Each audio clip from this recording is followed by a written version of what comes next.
So where do we see the market going in for the rest of the year? So we will start off with HDB, since I end off with HDB just now, while it's fresh in everybody's mind.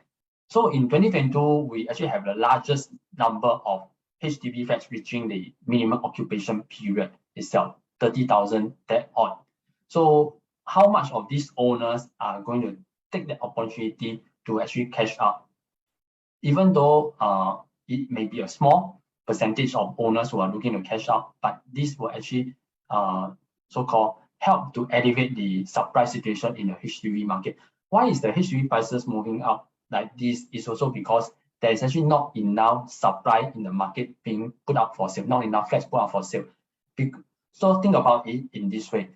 When you have construction delay, imagine you are staying in a HDB flat now, you are not able to move to a new property. Will you put up your existing flat for sale?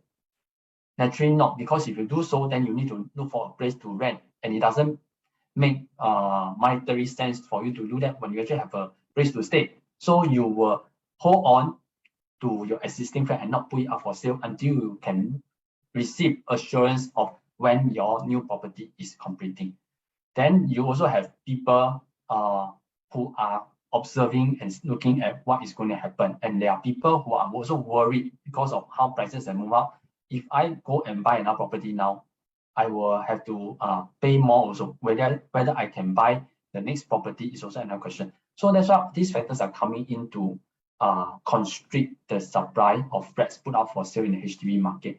And then with demand still there, going strong, so you have the prices naturally being pushed up itself. So hopefully these numbers here of this 30,000 here, some of the flats here will be put up for sale to actually ease the supply crunch there. But even if they ease the supply crunch, there is also one factor that also means that prices will not come down. Because when the flats are newer, you will actually put your price at a higher point compared to a lower flat. So that will also push up the eventual selling price of the whole HDB index in 2022. And not forgetting that when we have more $1 million flats, more than 1% in 2022, when we have more of that, it also will have an impact on the HDB resale price index. So all these factors are coming in. That's why we don't think that the HDB market prices is going to ease in 2022. So what is there for HDB owner? This is my recommendation. Of course, is for you to consider. Like what I shared earlier, the second and the third quarter for the HDB market is usually the stronger quarter.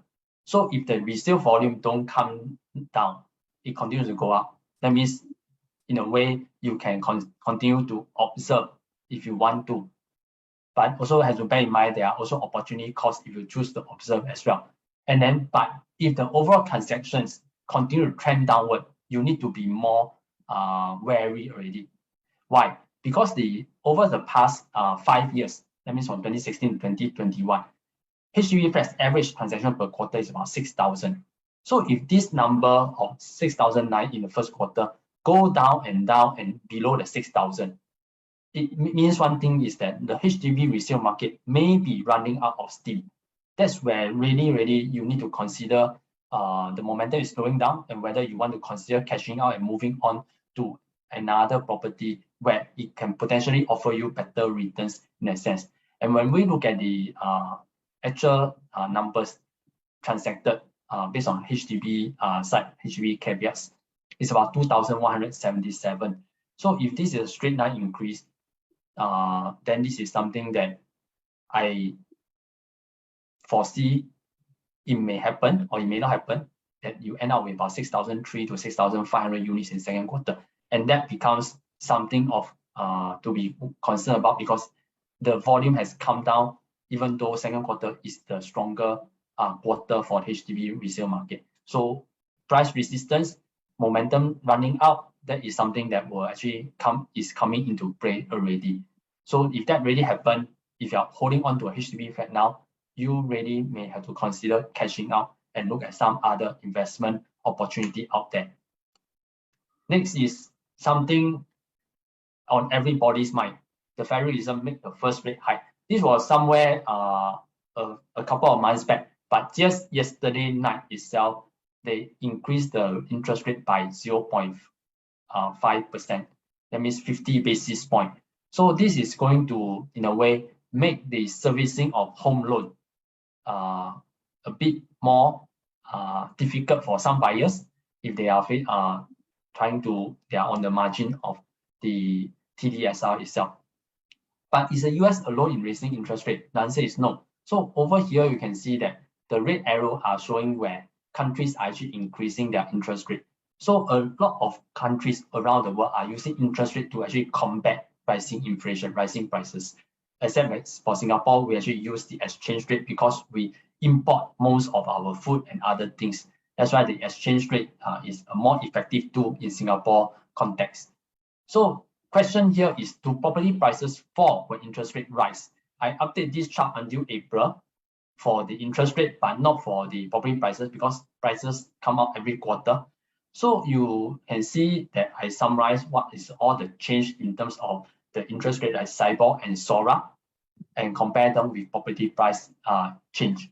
So maybe this is difficult to see, but in general trend is that the property prices and interest rate, the relationship is not so clear cut.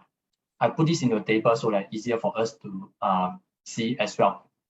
So I would say it's not very conclusive that when interest rate rise, property price will fall. Because for example, from 2016 to 2017, we have interest rate rising.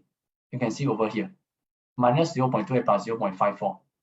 It is positive interest rate increase. But yet the URA PPI is also, the property prices here also rose as well. This was because when we look at the unsold stock during this period, it was actually coming down. Then we look at another period. For example, over here, we have interest rate also coming down, but yet the other hand is we see prices also moving up. So you may use this and conclude that the interest rate and the property price has an inverse relationship. But when you look further back and all this into different periods, it doesn't appear to be so. And it has to probably got to do with actually the demand and supply. The unsold stock in the market itself probably has a more deciding factor in terms of the deciding where property prices go. Because demand supply, when the supply is running low and the demand is still there, naturally the prices have the tendency actually to move upwards. That's actually what has happened in Singapore context itself. And the other concern that, so the second strategy for everybody, if you want to hedge against interest rate, if really you are ready to buy and you want to consider going into buy already, I would say that you should buy early to actually lock in the current rates. Because current rates, even though April has gone up SIBOR to 1.05%, it is still low compared to what we had previously where SIBOR was 2%. So if you go in now, you lock in at the current rates, you are better off than somebody who will go in later when the rates continue to move up. And the rate is not, the US Federal Reserve is not so-called ruling out further rate increases. Probably the next increase is again another 50 basis point, and that's going to translate into a SIBOR over here also. Then the other recommendation I have here is that when you are taking a loan, you may want to consider a SORA rate loan. Why SORA? Because for one thing, what is SIBOR? SIBOR is actually a forward-looking rate as to what the banks expect that their cost of deposits is going to be in the future. So when they see the US increasing the rates and going to increase, naturally SIBOR have a tendency of going up faster. But whereas SORA is actually a backward-looking rate. Why is it a backward-looking rate? It is based on actual transactions. That means it's not based on the bank's view of where the rates are going. It's actually based on actual transaction. So when you have a SORA rate today, it's actually based on what the bank cost of funds was yesterday when they do the lending here and there. So this is backward looking. And then since currently the cost of fund for them is still low, although it's also creeping up, that's why SORA, the gap is actually wider compared to SIBOR here. If you can see from the chart, the orange as well as the gray line. So the gap has widened so much. So, but the other way is that if you are not familiar, you still don't want to consider SORA, you can actually consider a hybrid loan package where you have a mix of fixed as well as floating. But you need to decide upfront how much of the loan amount to put into a fixed rate loan, how much to put into a hybrid loan, so that you actually hedge your risk in terms of whether the risk is increasing or the rate is coming down and so on itself, so that you in a way get the best of both worlds. So hedge against the interest rate rise by really considering SORA, because SORA is backward looking and currently SORA is much lower than the SIBOR rate loan, or the other way is use a hybrid loan where it's a mixture of fixed as well as a floating rate. Prices is not coming down. Just now we show you interest rate going up, but then again, if you go around buying things, you realize that all the food prices have gone up, petrol prices have gone up, even construction materials has gone up as well. After labor costs, now the next pain point for everybody in the industry is actually construction. And this is going to remain high in the next few quarters, and it is going to translate eventually into prices itself. So why has this material cost gone up? Again, this is an inflation chart. So it shows how much prices have moved up over the year, even until the first quarter of itself. This conflict over there in Russia and Ukraine. When they have this conflict over there, oil prices shot up overnight. And oil prices, in a way, dictate a lot of prices around the world, be it your transportation costs. And then when oil is expensive, you want to manufacture a lot of materials, for example, plastic and even some other chemicals itself. They are all derived from oil. So naturally, they are going to cost more. And this has a knockdown effect on everybody. And some of the supply chain are actually so-called affected. So all these costs are feeding into the system. But then the question people will ask also, and have been asking us, is that, do property prices fall when there is a war? So we track back for a few so-called war until, say, 2001. So at that point in time, we had 9/11. That was the terrorist attack on US Twin Towers. So over then, that was in September. Over a period of 1 year, we can see that property prices actually move up by 4.2%. Even during 2003, when there's a Gulf Iraq war, property prices over a 12-month period has continued to move up by about 2.8%.